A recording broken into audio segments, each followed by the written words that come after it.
Good evening, America, and welcome to the Monday edition of Just the News, No Noise. I'm your host, John Solomon, reporting to you, as always, from the nation's capital in the wiredtofishcoffee.com studios. You know this. Wired to Fish Coffee is my favorite coffee. It's the official coffee of Just the News. It could be your favorite coffee, too. All you got to do is go to wired2fishcoffee.com and get a fantastic 10% discount, anything on the store, just by using the promo code Just News. Go support them. They support us. All right. Tonight, we open the show with new details on how recently declassified intelligence is raising questions about the accuracy of testimony that former Obama CIA Director John Brennan gave to Congress. That same intelligence also is casting fresh doubts on the Pulitzer Prize Awards given to you-know-who, the Washington Post, back in 2018 for its coverage of the now discredited Russia collusion scandal. Let's get you up to speed. Quickly, of course. Last week, current CIA Director John Ratcliffe disclosed that CIA's evidence for claiming in 2016, like it did, that Russia tried to help get Trump elected was based on faulty spy tradecraft, and specifically that John Brennan personally overruled two career experts by insisting that the uncorroborated Christopher Steele dossier be included in the intelligence community's report to the American people. Now, Brennan testified to Congress just 2 years ago that it was the FBI who pushed to put that faulty Steele dossier in the intelligence community assessment, and that he did not overrule any CIA officials. Both of those assertions are now being called into question, with some even raising questions about whether he should be prosecuted. It's important to remember 9 years later how much that intel report cast a pall over the entire first 2 years of the Trump presidency, the first Trump presidency, creating the public perception that the American president might have been a stooge of Vladimir Putin. He wasn't, because there's no evidence showing it. But that didn't stop the Washington Post from using that same intel report as the genesis for one of the stories in its Pulitzer Prize winning package that criticized Trump for not accepting the claims that Russia tried to help get him elected. It turns out Trump had good reason to question that assessment, because even career CIA officials had concerns about it. The question we'll ask tonight is, what can be done about it now, all these years later? House Judiciary Committee Chairman Jim Jordan is going to join us in a second. We're going to ask him that question. But before we get to that, let me turn to my amazing co-host, as we always do at this point in the show, Amanda Head, for more headlines. Amanda, what do you got on your radar? Good to see you, John. Yes, we've got a couple more quick things to get to before we get back to the chairman. So let's turn to the tragic and devastating floods that hit Kerrville, Texas area early on Friday last week. The Guadalupe River reportedly rose an astonishing 26 feet in just 45 minutes, that according to state officials. And the death toll has now increased to 95 people, including 27 young girls and camp counselors from Camp Mystic, that is situated right there along the Guadalupe River. Rescue efforts, of course, are still ongoing. And a big part of the debate is if authorities in the area were notified about the possible flash flooding, with the mayor of Kerrville, Joe Herring, saying that he didn't receive any warning about the torrential rainfall. However, we do know that a series of alerts were sent out on Wednesday and Thursday from the National Weather Service. White House Press Secretary Carolyn Leavitt was asked about the government's response before and after the flooding earlier today. Here is what she said. The National Weather Service, the union, actually publicly stated they had an adequate staff on hand to forecast and predict the storm. You shared your thoughts earlier on how the way the left has really weaponized this to blame the deaths in Texas on Trump. Want to comment on that again? Yeah, I just do think those comments are depraved and despicable, especially when so many Americans are mourning the loss of their children. The National Weather Service, as I said, did its job. Many experts, many meteorologists have said that. Many of you in the media, in all fairness, have said that as well. Unfortunately, not all. We know the National Weather Service provided early and consistent warnings. They gave out timely flash flood alerts. There were record-breaking lead times in the lead up to this catastrophe. There is ongoing flood monitoring, and these offices were well staffed. And the Trump administration says that the president will likely visit that area on Friday. And we're going to have more for you later on in the show with Ben Berquam, who is down there in Texas doing some really great reporting on this. And one last quick note, the Department of Justice has stirred up some fury after a leaked memo stated that the DOJ has found no evidence of a Jeffrey Epstein client list he was alleged to have used to blackmail high-profile people with. In fact, the DOJ says that a client list never existed at all. And this goes along with the FBI asserting that Jeffrey Epstein killed himself and that they didn't have any evidence to suggest that other foul play was involved. Now, over on social media, many pro-MAGA accounts are calling for Attorney General Pam Bondi to resign. And we've reported more on that over at justthenews.com, so go check it out over there. John, I am seeing a lot of outrage on social media about this assertion from the DOJ. people ain't buying it. Listen, let me tell you what I know from all the reporting I've tried to do on this. First, I actually covered a story where a guy was accused of, ruled that he died of suicide in prison. It turned out to be a murder. I was able to roll back that case from the forensic evidence. Eventually, the family even won a major settlement from the federal government for the way they lied about what happened.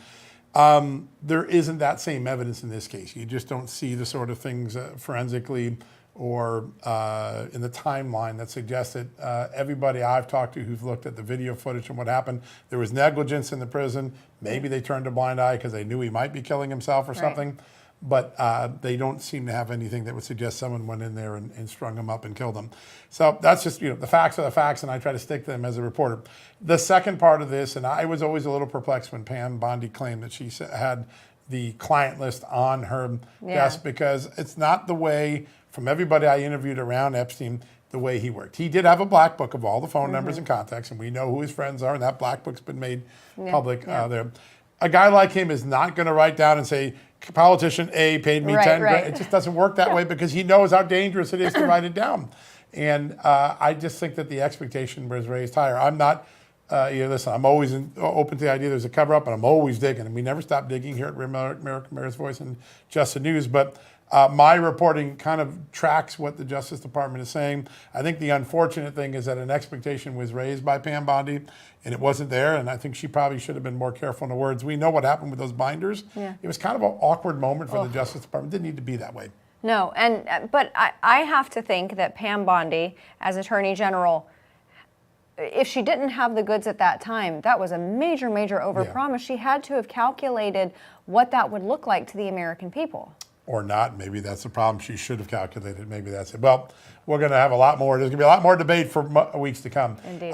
We're very lucky to kick off the show today by someone who's on the front line of all of these important issues. He's the chairman of the House Judiciary Committee. It was actually his committee that interviewed John Brennan and got that extraordinary testimony. He is the one and the only Congressman Jim Jordan. Mr. Chairman, good to have you back on. Good to be with you guys. Thanks for all you do. We love what you do, sir. Let me just start with the new revelations that John Ratcliffe gave us. You had Brennan in front of your committee. He said the FBI wanted it, not me, and I didn't overrule any CIA officials. Are you going to ask the Justice Department to investigate him for perjury? Well, we're looking at this, John, because you framed it right. He told us when we interviewed him last Congress, it was in 23. He said he didn't learn about the dossier until December, and he got it from the FBI. Now, that doesn't seem to completely square with what Mr. Ratcliffe has uncovered over at CIA, talking with people who worked on putting the ICA, the Intelligence Community Assessment, together. And then if you go back, and you remember this as well, back in 2017, when Chairman Gowdy interviewed Mr. Brennan, and what he said to Mr. Gowdy, he specifically, Trey asked, did the CIA rely on the dossier? And Mr. Brennan said no. And he said it was not in any way used as a basis for the Intelligence Community Assessment. Well, again, Director Ratcliffe is saying that is not true. So it looks like specifically when he was asked by Chairman Gowdy, he said something that was not accurate. And it looks like he may have said something that wasn't accurate to Mr. Gates and I when we deposed him in 2023. Yeah. Mr. Chairman, even if there was some type of legal recourse, I think that the American people would prefer to have these questions proffered to Brennan again in the public eye and not in some investigation room. Would you bring Brennan before the committee again and ask him the same questions? Well, everything's on the table, and if you remember, when we deposed Mr. Brennan a little over a year ago, we did so in the context largely of the 51 former Intel officials, the 51 who misled the entire country in the run-up to the 2020 election about saying the Russian information, that the laptop had all the hallmarks or earmarks of a Russian information operation. Right. So we were deposed, but we did get into, as I referenced, we did get into the whole 2016, 2017 effort of the whole Russia collusion issue as well. So everything's on the table. We want to take a look at this, and we'll see what else Mr. Ratcliffe may do, or what, if anything, the Department of Justice may do, what Attorney General Bondi may do with this information as well. Yeah, really important. So I want to turn to another piece of work that you've been doing, such important enlightenment to the American people, and that is the censorship machinery that was put into place. You've exposed all the censors, all the social media censorship. Now you're finding how that censorship machine went a step further and tried to basically financially deplatform people that didn't agree with liberals, advertising blockades. Tell us what you're learning and how severe the impact might have been on organizations like Real America's Voice, Just the News, or others who were trying to tell the truth years ago. Well, the good news is GARM is out of business, but GARM was doing what you just described, John. GARM was basically telling people, oh, we think it's a reputational risk if you advertise on certain websites, certain platforms. We think that's a problem, and as a result, you would get companies who just wouldn't. Who just wouldn't advertise in conservative outlets like yours or others, and so we're going to continue to focus on that effort and make sure we can stop that. Absolutely. So important. Mr. Chairman, some news that came out recently about the DOJ regarding Jeffrey Epstein, and it seems like the American people are not buying it. This actually seems like one of those issues that the left and right are united on, in that if there's an Epstein list, they want it. What is going on behind the scenes, you think? Well, again, I have the utmost confidence in the Attorney General and the Deputy Attorney General and Director Patel and Assistant Director Bongino. I think these are good folks, and I've seen a difference night and day when we deal with them in our committee, Judiciary Committee, dealing with the Justice Department. So I have the utmost confidence in them. If this is what the facts and evidence show, then that's what it is. I know there were a lot of people who thought that there was something there. But we will take the Attorney General and the Director at their words. I know they're doing good work in so many areas. I always point out, I think it was the second day he was on the job, we sent 7 subpoenas to Director Patel, but like it was night and day. The compliance we got with those documents and information we requested was just so different than it was with Chris Wray and of course Attorney General Garland. Yeah. Sir, I know you keep an eye close on the judiciary, particularly the lower courts, where there's been a lot of unconstitutional rulings that keep getting overturned by the Supreme Court. Some judges don't seem to have taken their cue from the Supreme Court's recent rulings. Tell us where you are just monitoring the situation, whether we might see some sort of action from Congress to rein this in. Well, we got 3 courses of action we can do. We can pass legislation, which we've already done, right, in the Judiciary Committee in the House, which is Darrell Iss's bill, which said that these 677 federal district judges, when it comes to issuing injunctions, the injunction shouldn't apply nationwide. It should just apply to the parties in that case in that respective jurisdiction. We think that's common sense. And frankly, the Supreme Court said as much 2 weeks ago. So we got legislation. We've had oversight hearings. We had former Speaker Gingrich in, and he talked about it and gave a good historical perspective on this whole issue. And then I think we got to look at the appropriations process. The Judicial Conference just asked for a big raise in their budget. I think we need to take a look at that and decide, okay, we want to make sure the security of court officials is taken care of, because, we remember what happened to Judge Kavanaugh, and the threats on his life, the assassination attempt that he had to get through. So we understand that. But there may be ways we can use the power of the purse, which is, again, what the founders thought that was the biggest power that the legislative branch had relative to the others. So I think we're looking at that process as it unfolds here over the next 3 months as well. Wow. Sir, quickly before we let you go, should Chief Justice John Roberts weigh in on it? Is there something that he can do? Well, it's interesting because not just Chief Justice John Roberts, but Associate Justice Kagan has said that this injunction issue, she felt it should only apply to parties in the case in that jurisdiction and shouldn't have nationwide implications. So even liberal justices have said so. I think it'd be kind of nice maybe if the Chief Justice said as much. But again, we got that good decision, which said basically it's limited to the parties in the case, which I thought was a great decision from the court. It was a 6-3 decision 2 weeks ago. Yeah, and it tracks exactly where you were working on the Judiciary Committee, so a good unanimity there. Sir, it's always a great honor. I know how busy you are. Thank you for joining us on a busy Monday. Thank you, guys. Take care. Great to have you on. What a great interview, as always. Always learn so much from Amanda. All right, we're going to take a quick commercial break. When we come back, we've got another lawmaker here from Congress. Congressman Nick Begich from the great state of Alaska is going to join us. A lot to discuss in that big, beautiful bill, plus all the other things going on in the world today. We'll have that right after these messages.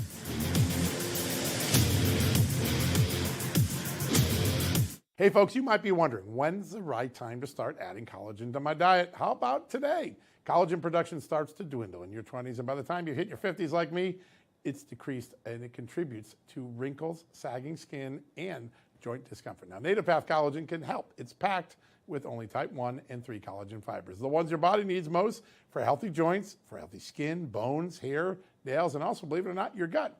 Plus, it's third-party tested for purity and with no fillers, no additives, and no artificial junk. That's important to me. 2 scoops a day of Native Path delivers 18 grams of protein. Mix it into your coffee, your tea, your soup, or any drink. It's completely flavorless and easy to use. Right now, you can get a special bundle deal at the fraction of the retail price. Plus, you're going to get free shipping. Available at getnativepath.com/justnews. That's getnativepath.com/justnews. With over 4 million jars sold, thousands of 5-star reviews, and a 365-day money-back guarantee, this is your moment to take control of aging before symptoms get worse. So go to getnativepath.com/justnews right now. Supplies are limited and demand is surging. That's getnativepath.com/justnews.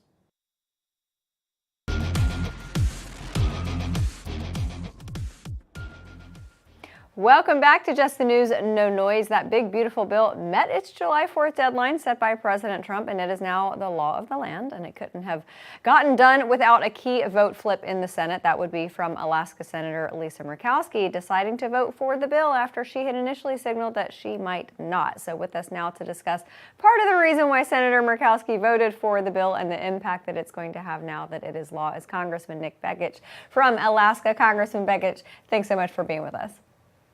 Thanks for having me. Good to be here. You know, I remember, I think it was sometime around the RNC last year, we had the other Alaska Senator, Dan Sullivan, on our show, and he talked about the 66 executive orders signed by Joe Biden that directly affected the state of Alaska. I have a feeling that maybe that and oil has something to do with Lisa Murkowski flipping. You know what's amazing? In the big, beautiful bill, one of the things that hasn't really been talked about yet is the fact that we are mandating oil and gas lease sales in Alaska to the tune of 30 million acres. Wow. And just to give folks a sense of the size, what does 30 million acres look like? Well, it's almost the size of the state of Florida. Woo. And it's 35 times more than was leased under the 2017 Tax Cuts and Jobs Act. It's transformational for the state of Alaska. It's huge for the nation, unlocking Alaska's energy resources on behalf of all Americans. Yeah, so very important.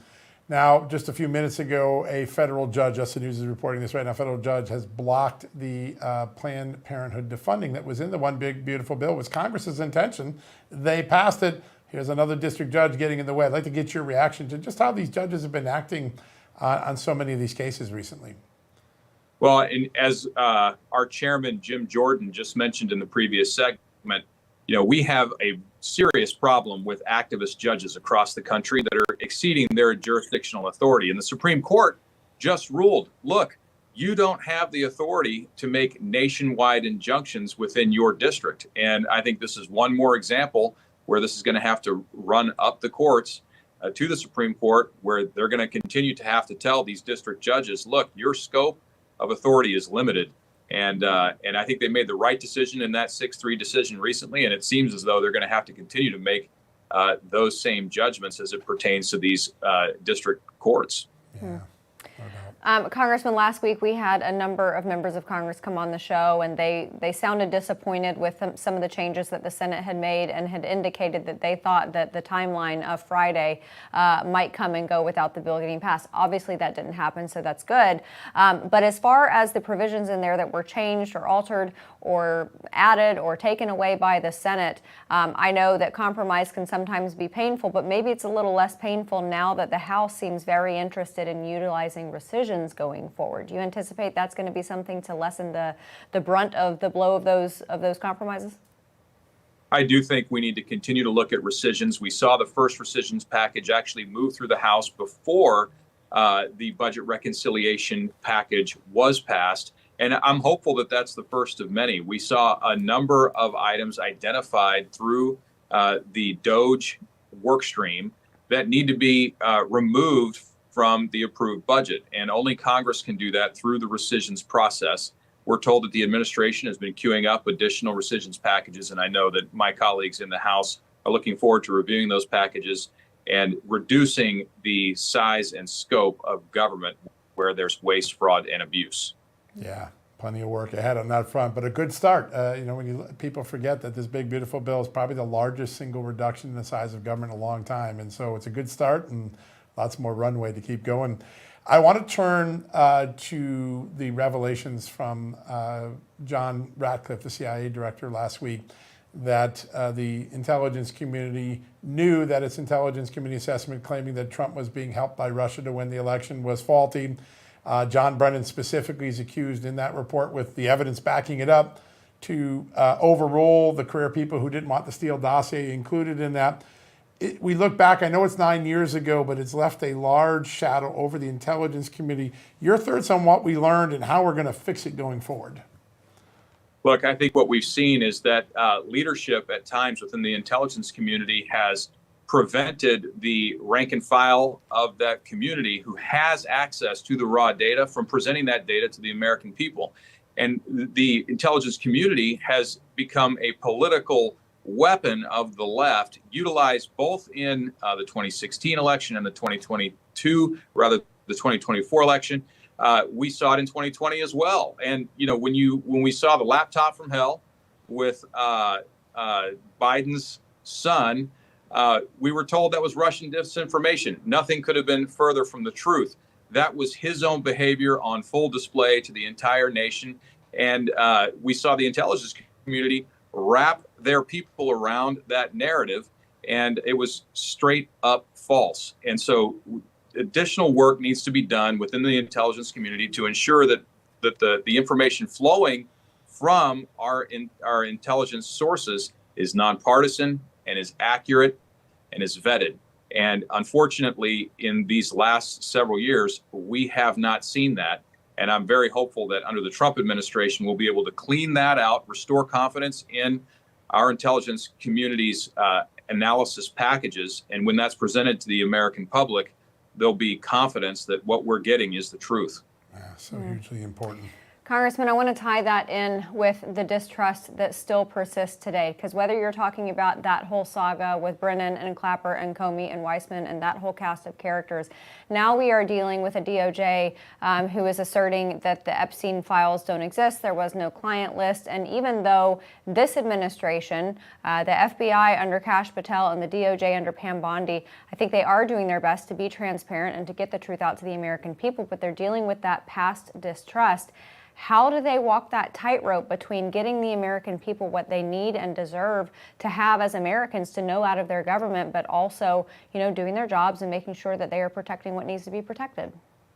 I think the American people need to remember that this is the first administration that released all of the JFK files. This is an administration that is committed to transparency and has proven that they're committed to transparency, both in the first Trump term and in these first 6 months of Trump 2.0. So I think there should be a lot of confidence that has been restored. I recognize that there's a lot of concern around these particular files and some of the statements that have been made in the past. We know that there's information. The FBI and others investigated this in the past.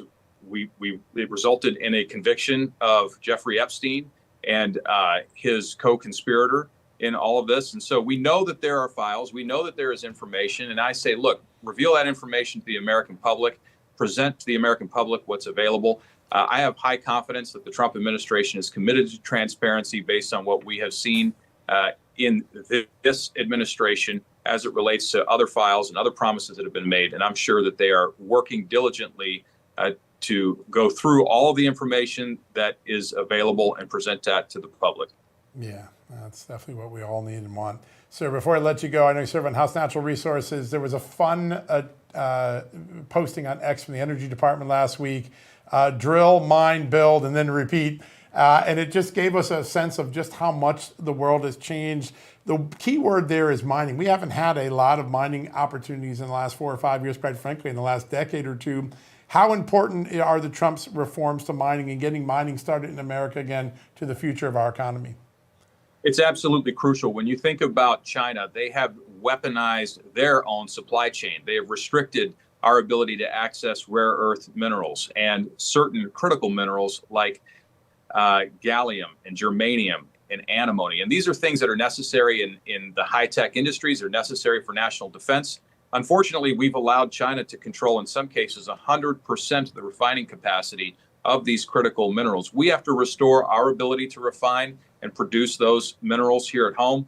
Fortunately, Alaska has 49 of the 50 critical minerals on our critical minerals list in economic quantities. What President Trump is doing is transformational, it's generational, it's necessary for us to restore our own sovereignty and national security. And Alaska is going to play a really important role moving forward in making sure that happens. Yeah, it's going to be really exciting to see where this country is with respect to domestic energy production in the next year, and that's going to be in huge thanks to the state of Alaska. Congressman Nick Begich from the great state of Alaska, thanks so much for spending some time with us here tonight. Thank you. Absolutely. All right, next we're going to get you to Rav's very own Ben Bergquam, who is reporting down there from the site of those devastating floods in central Texas. That's next.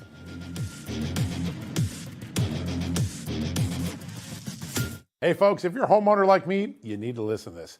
In today's AI and cyber world, scammers are stealing home titles and your equity is their target. Here's how it works. Criminals forge your signature on one document, use a fake notary stamp, pay a small fee with your county, and boom, just like that, your home title has been transferred out of your name. And that's when the problems begin, because they start taking out loans using your equity and even sell your property. And you're not even going to find out it's happened until you get a collection or foreclosure notice months later. That's a nightmare, right? So when's the last time you checked on your home title? Well, if you're like me, the answer is never, right?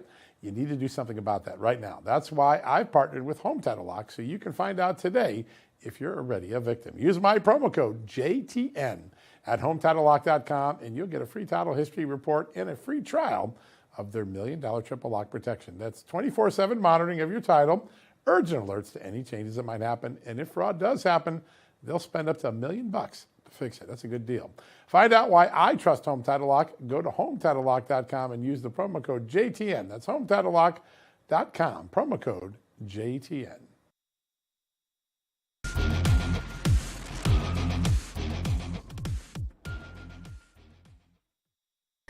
And so while we were here, and then we just have this left hanging. So I just kind of like get out of here. And this is all water. All water up to here. Wow. And so we went through Jack's roof all the way. We were just swept away. I wasn't swimming. I was bobbing. My husband grabbed me. So you got pulled out? Pulled out. Wow. Yeah. So my husband grabbed me so we can grab the tree. But we called 911. Well, we were still here before the water got up. Nobody came. Amazing. Almost pulled out of her house by the rushing water, saved by her husband. What you just watched was from Rav's very own Ben Bergquam talking to Juliet Weldon, who lost her home to the devastating floods in Kerrville, Texas. We just got an update a few minutes ago. It's a tragic update.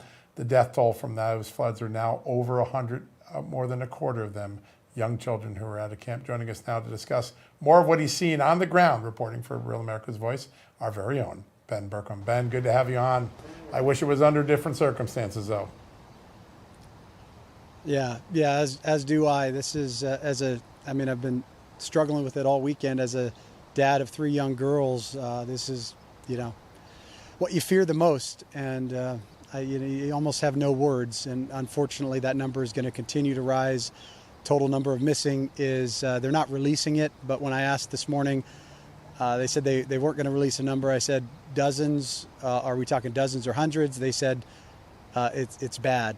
It's bad. So you can presume the worst in that. So it's just it's tragic. It's an absolute tragic event, and just pray for this community. Yeah. Ben, as you witness the resources and the help coming in and out, I know that Governor Greg Abbott immediately called for all state resources to be deployed, and then President Trump all federal resources. Are they getting everything they need? Yeah, from the beginning. I arrived the day it happened. I was actually on my way home for 4th of July. It was the first day, 4th of July I was going to spend with my girls in 4 years. Been on the road ever since, and I was excited about that, and I heard about this. And we made the call that this is, too important not to cover. As a dad, I think about my daughters missing 4th of July, but at least I get to go home to them. And watching what happened here when I got here, watching the local first responders and the state first responders and the federal guys coming in, it is the best response I've ever seen. Now, it's one of the worst tragedies I've ever seen too, but it could be so much worse. You know, these guys have rescued close to 1,000 people. I mean, it's just what they've done is nothing short of heroic. And they've been going nonstop. We're over 72 hours into this. They have been nonstop from the beginning, from that moment that we first realized how bad it was because nobody estimated that it was going to be this bad. Nobody, the high numbers on rain totals were 10 inches in some areas. We're talking 15 to 20 inches in some places. And the fact that it parked where it did for such a long time, feeding into the North and South Fork. I mean, and that it happened to be one of the busiest weekends of the year down here. It was just a sequence of variables that led to an absolute disaster. And it's tragic, but it's also, you look at these heroes that are out there putting their lives on the line at the same time. God bless them. Pray for this community, but also pray for these guys, men and women that are out there just giving everything they have to help save any lives they can. Yeah, it is remarkable. And then it's in the face of tragedy, Americans always step up. It's such an amazing dynamic we have in this country. You talked about how unprecedented it was. I think I read in some of the transcripts, 26-foot rise in a river in just 1 hour or 45 minutes. Nobody could prepare for that level of devastation, right? No, and at the worst possible time, at 3 a.m, everyone's asleep. Everyone's going into the 4th of July weekend. And so just to give you an idea where I'm standing, the bridge there the water was to that level. I'm below that. So I would actually be underwater here. So Think about from here where I'm standing to the houses across the street, all the way to the shopping center, way off in the distance over there. All of this turned into water in around an hour and at 3 a.m. So even if you're getting, the alerts are going out, the warnings are going out, everyone's sleeping. And if you're not sleeping, then it becomes the question of, do I leave my house, which is my sanctuary, go into a car, which I'm told not to do in a flood, and drive down hill country roads, many of which I presume are already flooded as well. So you were left with this terrible dilemma. And the first responders were as well, and the city officials were as well. Do we call people and say evacuate, or do we say shelter in place? It was just a no-win situation at the worst possible time on the worst possible weekend, and tragically we're seeing the results. Yeah. Ben, I spoke earlier today to Texas Land Commissioner Dawn Buckingham, and I was asking her some of the solutions to this problem, but you're there on the ground. You're seeing any gaps in coverage and resources. But like you said, I mean, there's this level of unpredictability, and you're stuck in this chasm between, do we shelter in place or do we run? What do you see as a need that should be filled for next time? Well, I think the first off is to do a deep analysis of what happened, how it happened, why it happened, and what potential solutions there were that could have been, measures that could have been taken to not prevent it, obviously, but to mitigate the damage. And you look at all those options. It's early warning on sirens. We have those for tornadoes. Do we need something like that here? Local community outreach. There's all these things that could be done. I think you look at all those and say, okay, what are reasonable steps that we could take to address this in the future? Understanding that this is a once in 100-year flood. This is not a common occurrence, even in this area. They have floods, but to get to this level is very, very infrequent. So I think you look at all the options and you say, what are the best options? And you choose solutions that are best, for the problem. And I think they'll do that. Knowing President Trump, that's what he does. That's what every business owner does. Anytime there's a problem in the business, in our country, President Trump does that all the time. And I think they're going to do that. But sometimes, you look at nature and you look at, there's some things that are just completely outside of our control. There's some things you just can't predict. And even when they happen so fast that you don't have time. And so, I say you look at it all, you come up with the best solutions, but you understand we're finite beings on a finite planet, and you just pray that you know where you're going when you leave. Yeah, wise words, and great coverage, Ben. You've made this so understandable for us, and I know you're working hard hours in difficult circumstances. Is there anything that the people of Texas need from us right now? Is there anything we can do at home? Well, if you want to give, there's a Texas Hill Country Foundation, Community Foundation. That's the one they're asking people to give to. It goes directly to the local communities. I've been asking since I got here on Friday, and we've heard from the beginning they have enough. They have enough response from.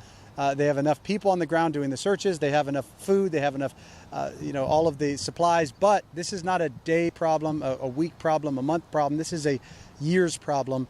And so I would just say be ready. They will need more, not just monetarily, but psychologically. This is going to be a community that's going to have to be rebuild physically and emotionally. And so continue the prayers. Continue to, if you can give, give to the local community foundation, and pray. And then also understand it's not just Kerrville; it's multiple counties around this region that have been affected by this. So, and most people don't have flood insurance because it's exorbitantly expensive, where you just can't afford it. And so, this is that's one of those things. There will be needs and needs and needs as this continues to unfold.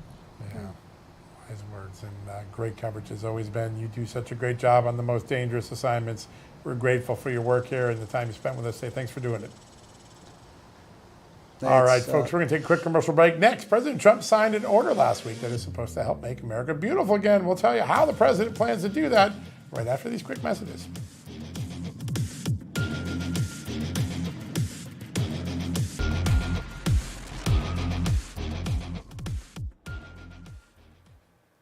Welcome back to Just the News, No Noise. A quick note before we get to our next guest. We are keeping a very close eye on an anti-Israel protest that is popped up here in D.C. outside of the White House. This is as Israeli Prime Minister Benjamin Netanyahu, of course, is set to arrive, and that's in the small box on your screen. So if anything happens, we're going to get you right out to it. But for something a bit lighter, President Trump took a big step to accomplishing another one of his campaign promises last week, making America beautiful again. And he did it by signing the aptly named Make America Beautiful Again executive order, which creates a council to help the government preserve America's abundant natural beauty. So joining us now to talk about it is the founder and CEO of Nature is Nonpartisan, a group that helped work on this latest executive order. Benji Backer. Benji, welcome back to the show.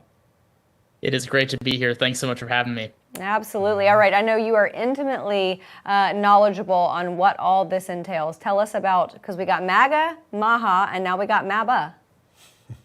It's the three MAs. I don't know how else we can call it, but it's really exciting. I mean, really, it's a new day of conservation in the United States, and President Trump has a real opportunity to follow this executive order up with some of the most historic conservation efforts since Teddy Roosevelt. America and our environment is in disrepair. We have historic wildfire seasons every year. Our coasts are eroding. We have some really bad damages happening to our environment every single day. Our national parks are in crippling debt. And we need a bold leader, to create visionary policies to bring us to the next generation of conservation. That's exactly what this executive order does. It creates a commission that will be led by Doug Burgum, another great conservationist, to create big and bold solutions to solve some of the biggest environmental challenges in American history that we are facing today. But it's not about climate. It's not about energy. It's about our physical environment and how do we make America's beauty that we all love and enjoy with our recreation and our access to these places. How do we make them healthy for future generations and not just watch them wither away and delay action, which we've done over the last few decades? It's a really big step. Yeah. We put trillions of dollars into investments that didn't actually solve the problem, and yet there were really pragmatic solutions. What I love about this, Benji, is that, and I'm old enough to remember when Ronald Reagan was taking care of the ozone hole in the sky and just pragmatically dealt with it, and they take a lot of regulation, just got it done. She'll say I'm old enough to remember Teddy Roosevelt creating the national park system. I'm not quite that old. That's where you're going. I'm like, you're not that old. But the Republicans, they That'd be used pretty to cool. own this issue. They got chased out of it. You're opening the door with this to make conservation fashionable again for conservatives, which they always have been conservationists. Well, we've really lost our way on this issue as Americans because we've made it a political issue. The left has made it a alarmist issue. It's not about actually saving the environment. It's about, promoting programs that help leftist causes. And this is a really big opportunity for us to step in and say, hey, this is actually about the environment again. There's a lot of Democrats as well that want to team up and give President Trump a win on this. This is an 80-20 issue. This is something that Americans really want across the political spectrum. And from a legacy standpoint, Donald Trump couldn't have picked a bigger or better issue to leave it on than conservation. This is something that's been part of our heritage forever, and presidents across the aisle used to work together to get things done. It's been politicized, it's been partisanized, and it's put our environment at risk of being ruined. And we have the best environment in the world, we truly do. But we have some of the biggest challenges that we've ever faced, and it takes a visionary leader like Donald Trump to understand that he can go in there and help fix it. Now, that doesn't mean that the government is going to be a part of every single thing. There's going to be a lot of voluntary incentives, there's going to be a lot of public-private partnerships, working with local NGOs, local governments, state governments who often know how to take care of their land better than the federal government does. There's going to be a lot of great partnerships that come from this, and it's not just going to be a one-size-fits-all big government answer. But I've been talking to a lot of Democrats and Republicans over the last few days since the EO was signed, and there is a lot of excitement in the conservation community to get things done across the political spectrum here. Pretty amazing. Absolutely. Are we getting access to President Trump's with Netanyahu? Is that what I think Rob was in saying? a few seconds we're going to be switching over there. Yeah. Okay, so we can throw to Benji. You want to hang tight, and we'll keep you on the other side. Absolutely. Hopefully we can come back. We don't have yet. Oh, we don't have it yet. Okay. Yeah, we got a few Lordy, minutes. too many signals coming in my ear. All right, Benji. Then I have to ask you about the big prize because I believe it was Grant in the 1870s who established Yellowstone. And that was the first national park. And then, of course, Teddy Roosevelt greatly expanded it. So is there a big ticket item for President Trump that when people look back 100 years from now, they say, that's the guy who did that? Well, I think he can solve the water crisis in the West. I think he can solve the water crisis in the East. I think he can reforest America's forests. I think he can build wildlife corridors with local involvement, so not putting ranchers and farmers as the enemy, but actually working with them. I think he can make massive wildlife corridors that allow wildlife to thrive and give hunting and fishing communities the access that they need. I think he can do all of that, and I think that he will. I think he can make the national parks profitable again. I mean, there's so many different things. These are huge, big-ticket items that you could look back on. It's not just going to be one thing. It could be all these things. And let me just even tease something else out. He could look at the this is a really interesting opportunity to look at making America's international park system and work with our allies and adversaries to protect America's beauty, but also not just America's beauty, their beauty as well, in the way that American conservation has led on. So there's so many opportunities here. And I think that we're going to look back at this and say Donald Trump was the best conservation president in American history. That's the opportunity that we have in front of us. And that's something that President Trump, I think, can take the bull by the horns with now that he's created this commission and actually make it a reality. It does seem from the people I've talked to since the order came on, I've known this order's come out for a while, but when it hit publicly, it seems like it kind of caught Democrats off guard. They're actually really surprised, right? Yeah, there's really no pushback from the left on this. I mean, there's been some silence, right? And there's also a lot of really well-intended, middle-of-the-road conservation groups that want to give this a chance. And that's all you can, that's all you can expect from people who are, not working on either side of the aisle. You want people to give this a chance, and that's what they're doing. There is really nobody who's against making America more beautiful. And so no one can really come out and say that they're against President Trump on this. And that's really where the opportunity lies for him to create a big ticket legacy item. There's tons of polarizing issues that are going to sway one way or the other when history looks back on President Trump's leadership. This one will not waver. This one will create a legacy that lasts for generations. His face would be plastered on Mount Rushmore or wherever he wants it to be if he created the next generation of Teddy Roosevelt's investment in conservation, and he became the biggest, and he was talked about instead of Teddy Roosevelt. That's the opportunity that's in front of him, and I think he can take it. Solving the water crisis would be literally historic. Absolutely huge, and means so much in so many different sectors. I mean, you look at just grocery Water's supply the new across oil. this country, agriculture, everything. Absolutely incredible. Benji Backer with Nature is Nonpartisan. Excellent work. Thanks so much for being here. Thanks so much. Absolutely. Yeah, John, it's hard for Democrats to message on the issue of conservation coming from the party who likes to cover up America's natural beauty with solar panels and wind turbines. Windmills, kill eagles in the process and everything else. Yeah, listen, it's really interesting to watch the Democrats in the last few weeks.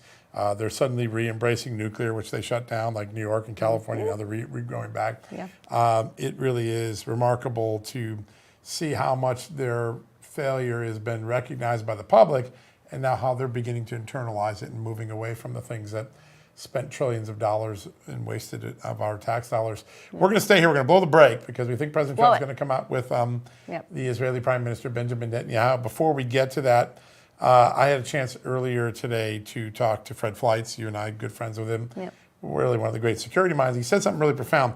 Now, keep in mind, he's a big ally of Israel. Always been in Israel's corner, but said he thinks Hamas is so weakened that it will take the deal that President Trump has put a deal, which Hamas always does a head fake thing and then it never really makes a deal. He says it will, and that it's remarkable that Benjamin Netanyahu is giving Hamas this window to do it again. They don't deserve it, but he may do it for the good of the people. And I found that really interesting. That's a signal change from someone who's a very pro-Israel, but very smart security guy. What could come out of this meeting in the next 24 hours? Pretty important. Yeah, well, and that is a stark departure from what a lot of people were claiming 2 weeks ago, which was that Prime Minister Netanyahu went behind President Trump's back and, bamboozled him in this attack against Iran. Yeah. And now it seems like, President Trump is the common sense, pragmatic guy, and I guarantee I would bet that there were conversations between President Trump and Benjamin Netanyahu with respect to this ceasefire, with respect to this deal with Hamas, and President Trump basically said, Netanyahu, look, I have worked very hard on this. I've put my reputation on the line as a no wars president, because there were a lot of people who were questioning President Trump in that moment 2 weeks ago. And look where we are now. It's pretty incredible. It is, and the Middle East could be facing a really historic moment of change that wasn't even conceivable 6-7 months ago. Syria and Lebanon possibly joining. The Syria stuff is huge. I mean, removing the group today from the terrorism list because it's really acting like a good actor. Yeah. And you know what's happening to Syria? It's moving away from China and Russia, which is in the American interest, which Donald Trump evaluates all this by America first. And it wasn't that long ago when all foreign policy put the American interest and defined it as part of. But we got away from that in the Obama years, and since then, it's taken Donald Trump to pull us back. Yeah. It's a pretty remarkable change. Yeah. All right. So speaking of ideology and the ideology of President Trump with no new wars and not having extra troops overseas, you got Elon Musk who is countering that. I was thinking no new parties, Yeah, no new parties. He wants the America Party, which a lot of people are just pointing out, okay, that's just MAGA. Yeah. But a lot of people are saying that it could splinter the Republican Party, and yet it's people like Mark Cuban who are flirting with the idea of this party. So, well, listen, there's a lot of history about third parties being spoilers. A lot of people think the Green Party hurt Hillary Clinton in 2016 in the Midwest states.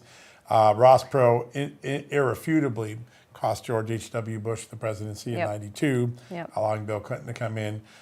There is a spoiler element here. There also could be a negotiating posturing ploy here, which is that maybe Musk wants to use this party threat to get something on the table in Congress and the Republican Party that he doesn't think gone far enough.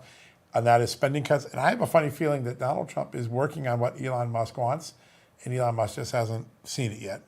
Or he has. But I think there might be some stagecraft here. I'll be interested if he goes all the way through on this. Yeah. I think it's a negotiating ploy to get more spending cuts, and I think Donald Trump is pushing more rescission bills together. I think there'll be more cuts in the near future. Yeah. All right. Well, speaking of those types of fiscal issues, President Trump announcing 25% tariffs, new rates for Japan and South Korea, starting August 1st, if they don't renegotiate. That's a heavy hammer. The table, or? But you got 3 weeks if you're the Japanese and the South Koreans, and those are two great allies. By the way, President Trump very popular in Japan and South Korea if you actually are in the country. They like what he's doing, and the biggest thing here is to solve this issue so that Japan, South Korea, and America can work on derailing the China juggernaut that is trying to take over the Pacific. And so these are really consequential. I think there'll be a deal before August 1st. Japan may be the hardest. I think South Korea might be easier. Yeah, but we'll see. And also, if India happens between now and then, that will put some enormous pressure on South Korea and Japan, who are in the theater with India. I know a lot of ladies across this country who would be very upset if those tariffs come into play because of the what do they call it? Korean beauty products and also K-pop. So Oh. you listen to K-pop, don't you, John Sullivan? What's K-pop? Is that a cereal? No, that's Chris Snapcrackle. Never mind, I don't remember. It's a genre of music that's very poppy and upbeat. It's kind Really? of similar to like the early 2000s with. Is it in English? Sometimes, yeah, sometimes. Well, I'll have to go K-pop it up. Yeah. You should K-pop it up. All right. I'll play some K-pop for you after the show. Going back to something that Benji was talking about, some Yeah. of these initiatives that President Trump can institute. Yep. We'll never forget, I married a Canadian, and the first time I went to Canada, and I laughed a belly full because I did not believe what my future in-laws were telling me, which was that this beautiful, lush thing that Yeah. was going over the freeway Yep. was an animal overpass. And Yeah. I thought it was the funniest thing, but it is so true because, Oh, look, yeah. in Canada, if you hit an elk or a moose, your car is totaled and you are dead, Yeah. likely. Oh, yeah. So it's definitely It's a needed safety there. issue. But Yeah. there are places in this country where that is a necessity as well, and I think that that's something President Trump could institute across all 50. You heard Benji lay out some. I think the water conservation issue is a huge one, and they're Absolutely. already working on that in the Rio Yeah. Grande and other places. It's really important what's going on. I thought we got some big news today, and I was thinking it's time, right, to the day. We got a judge today saying Congress passed the law. I'm blocking it already, but Jim Jordan saying I might use the power of the purse to get judges' attention. Uh-oh. Keep an eye on that one. That's a little bit of news that happened on this show. Yep. I also would really like to see Jim Jordan and his committee bring Brennan back and Oh, yeah. ask him the That's a great same question. questions that they asked him the first time around and see what his answers are now that we have all of this information courtesy of John Radcliffe. I wonder if he would be a little bit more amenable to answering some of those. Yeah, This or at least time getting them right this time. I mean, the facts are just so different in his testimony versus what we now see in the transcript. So I don't think he would come willingly, though. I think they would probably have going to to require a subpoena him. subpoena. Yeah, I think that's right. They'll probably want to know if the Justice Department's going to prosecute him. But yeah, it's pretty interesting. Absolutely. All right, everybody, that's all the time we have for tonight. If President Trump in that bilat with Benjamin Netanyahu becomes available to the press, then we will air it here on Real America's Voice. But in the meantime, Grant Stinchfield is going to take you through the next